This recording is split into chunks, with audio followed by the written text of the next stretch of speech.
वालेकुम पाकिस्तान रेलवे को तमामी फ्रेंड्स को एक बार फिर खुश आमदीद। अभी मैं आपको दिखा रहा हूँ Karachi cantt station platform number 2 से चलने वाली 9 अप अलामा इकबाल एक्सप्रेस, जो कि अपने मुकर्रर वक्त से आधा घंटा लेट आ रही है, जो कि वाया हैदराबाद, रोड़ी, जहानिया, दुनियापुर से होती हुई खानेवाल वाया साहिवाल, काड़ा, फिर लाहौर जाएगी। लाहौर से वाया शाहदरा, फिर ये बद्दू बड़ी नारंग मंडी से होती हुई नारोवाल और फिर सियालकोट जाएगी। और आप ये देख सकते हैं 9 अप कॉच पावर लिट कर रही है AG30 टाइगर 6007।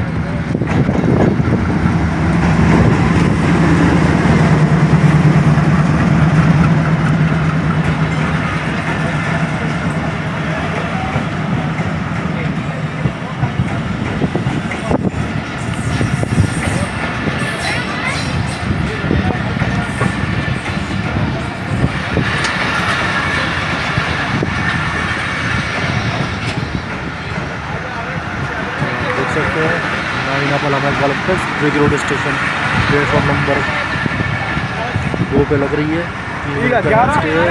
वक्त से आधा घंटा लेट है। टाइगर लिट कर रहा है 6007।